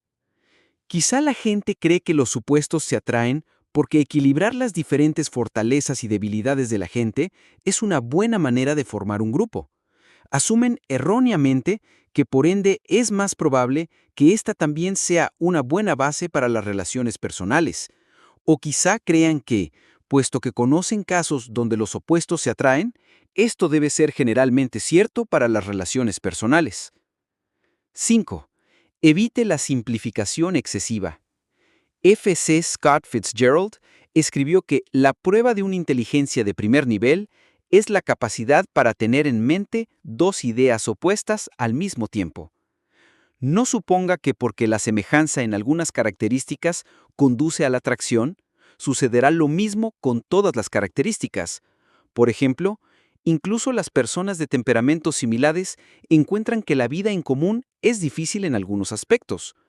Vivir con alguien que es tan tenso como usted puede ser más difícil que vivir con alguien de temperamento tranquilo, es decir, su opuesto. 6. Extraiga conclusiones con mucho cuidado. Parece seguro concluir que, en general, los opuestos no se atraen, pero esté alerta a la posibilidad de que existan situaciones y relaciones en que no se aplique esta regla general. Más aún, puede aplicarse más en algunas culturas y sociedades que en otras. 7. Considere cada interpretación alternativa. Aunque puede ser cierto que las personas que son similares a menudo pertenecen a los mismos círculos sociales y que esta es una razón de su mutua atracción, recuerde que puede haber otras explicaciones mejores de su atracción. 8. Reconozca la relevancia de la investigación para los eventos y situaciones. Mucha gente, incluyendo algunos estudiantes de introducción a la psicología, considera que la psicología no es otra cosa que el sentido común aderezado con una jerga elegante. En realidad, la psicología se basa en datos que resultan de la investigación cuidadosamente diseñada, datos que a menudo contradicen el conocimiento común. La investigación muestra que el curso de psicología que usted está tomando y los que le siguen agudizará sus habilidades de pensamiento crítico. Cada vez que trate de explicar una conducta, pregúntese, ¿cuál es la evidencia empírica? Y se dará cuenta de que quizá ésta contradiga sus propias experiencias y conocimiento común. Tomado de Introducción a la Psicología de Charles Morris, capítulo 1, 12 de adición. 1. Adela le comenta a su madre que en el colegio constantemente le dan ganas de llorar sin causa aparente. Cuando el psicólogo entrevista a la madre de Adela, ella le termina confesando que no quiso tener a su hija y la maltrató mucho durante el primer año de vida. El psicólogo considera dicha experiencia como determinante para explicar el comportamiento actual de Adela. La explicación corresponde a la escuela psicológica: A. Cognitivista, B. Funcionalista, C. Conductista, D. Psicoanalítica. Solución. La escuela psicoanalítica resalta la importancia de las experiencias infantiles, la motivación inconsciente y la influencia de los impulsos sexuales en el desarrollo de la personalidad. La respuesta es la D.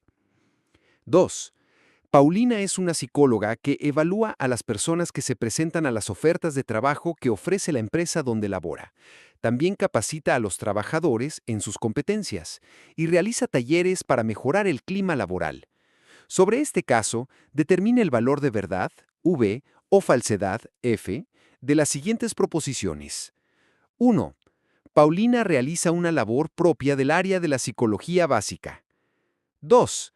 Lo que realiza Paulina está asociado a labores de la psicología organizacional. 3. Paulina enfatiza en el diagnóstico de los desórdenes emocionales de los trabajadores. A. FFF. B. VFV. C. VVF. D. FVF. Solución. 1. F. Paulina es psicóloga organizacional. Esta es una especialidad del área de la psicología aplicada. 2. V. Entre las funciones de Paulina como psicóloga organizacional están la selección, capacitación y motivación del personal de la empresa. 3. F. Quienes enfatizan en el diagnóstico y tratamiento de los desórdenes conductuales o emocionales son los psicólogos clínicos. Respuesta, la letra D. 3. Para investigar el impacto de un programa de intervención en adicciones a los juegos virtuales y el uso de redes sociales, un grupo de psicólogos brinda el programa durante un año en un colegio a un grupo de estudiantes de la sección A, mientras que a los de la sección B no le aplican. Al finalizar concluyen que las mejoras obtenidas se deben a esta intervención. En relación al método de investigación, es correcto afirmar que A. El programa de intervención en mención es la variable dependiente. B. Este caso evidencia una aplicación del método de investigación descriptivo. C. Los alumnos de la sección B de ese colegio forman parte del grupo control. D. El método de investigación no busca establecer relación de causalidad. Solución. El caso presentado evidencia la aplicación del método de investigación experimental que busca establecer relación causa-efecto. Además, el programa de intervención es la variable independiente, BI, de este estudio, y los alumnos de la sección B forman parte del grupo control, ya que no se les ha aplicado la BI. Respuesta la C. Ejercicios propuestos. Pregunta 1. Alonso se dirige a la bodega de su barrio y pide, entre varias cosas, 1 kilo de azúcar. La señora de la bodega le entrega un paquete ya pesado junto con el resto del pedido en una bolsa amarrada. Al llegar a casa y sacar el contenido recibido, Alonso siente que el paquete de azúcar pesa menos de lo usual, por lo que, al pesarlo en su balanza, se percata que solo le dieron 900 gramos. Tomando en cuenta que la psicología es una ciencia, podemos asociar esta experiencia a los aportes de la A. Reflexología. B. Frenología. C. Psicofísica. D. Biopsicología. Solución. Este evento está asociado con la psicofísica, cuyos representantes son Weber y Fechner, pioneros en formular una verdadera ley psicológica, estableciendo una relación cuantitativa entre la magnitud de un estímulo y cómo éste es percibido. Respuesta la C. Pregunta 2. Al llegar del trabajo, Romina enciende el televisor y revisa las noticias internacionales del día. En uno de los programas se menciona una serie de asesinatos. El sospechoso es una persona que fue abandonado al nacer, agredido física y mentalmente por las personas que lo cuidaron, se le reportó como un chico agresivo desde sus primeros años en la escuela y fue marginado social y laboralmente. Este evento se relaciona con el enfoque A. Psicodinámico. B. Humanista. C. Funcionalista. D. Biopsicológico. Solución. Este evento está asociado con el enfoque psicodinámico, que investiga cómo se origina la conducta a partir de los impulsos y los conflictos inconscientes, y la influencia de los factores socioculturales en la génesis de los trastornos psíquicos. Respuesta la A. Pregunta 3. Esteban es un estudiante de psicología que cree que se debe considerar lo que se puede observar y ser medido, rechazando métodos asociados a la introspección experimental, ya que estos deben tener rigurosidad científica y ser objetivos. El planteamiento de Esteban se relaciona con la escuela psicológica A. Psicoanalítica. B. Conductista. C. Cognitivista. D. Estructuralista. Solución. La consideración de Esteban está asociado con la escuela psicológica conductista, cuyo representante era Watson, para quien el objeto de estudio de la psicología debía ser la conducta observable, por ser medible y objetiva, utilizando el método científico y rechazando la introspección experimental. Respuesta a la B. Pregunta 5. Antonia ha vivido inmersa en el consumo de drogas desde que era adolescente. Luego de años de constante tratamiento, es una mujer que ahora es consciente de sus vivencias. Considera que el poder mejorar está en ella y de cómo quiera vivir siempre con actitud positiva. Su filosofía de vida actual está relacionada principalmente con el enfoque psicológico: A. Psicodinámico. D. Humanista. C. Conductista. D. Cognitivista. Solución.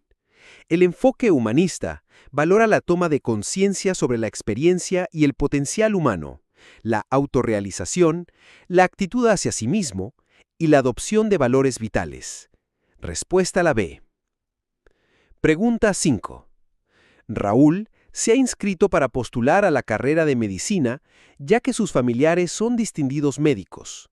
Sin embargo, él tiene dudas sobre su vocación, ya que también le gusta analizar aspectos relacionados a la economía de los países a través de la historia. Además, quiere conocer las mejores técnicas de estudio para prepararse. Raúl debe recibir una orientación del psicólogo: A. Educativo. B. De la salud. C. Comunitario. D. Organizacional. Solución. La psicología educativa se orienta a la búsqueda de principios psicológicos que optimizan el rendimiento en la experiencia educativa, abordando aspectos del proceso enseñanza-aprendizaje, problemas de aprendizaje y orientación vocacional. Respuesta a la A. Pregunta 6. Ramón es un psicólogo que está estudiando las características de los comportamientos agresivos en alumnos de educación primaria. Para ello, ingresa a las aulas, se queda observando unos minutos, registra la interacción de los alumnos, así también graba los juegos que estos tienen en la hora de recreo. Al final, junta lo obtenido visualizando con detenimiento y saca conclusiones. Lo que realiza Ramón está basado en el método de investigación: A. Explicativo. B. Descriptivo. C. Experimental. D. Correlacional. Solución. Este caso está asociado con el método de investigación descriptivo, que es observacional y en el cual el investigador es registrar y describir fenómenos, situaciones, contextos y sucesos, detallar cómo son y cómo se manifiestan. Respuesta a la B.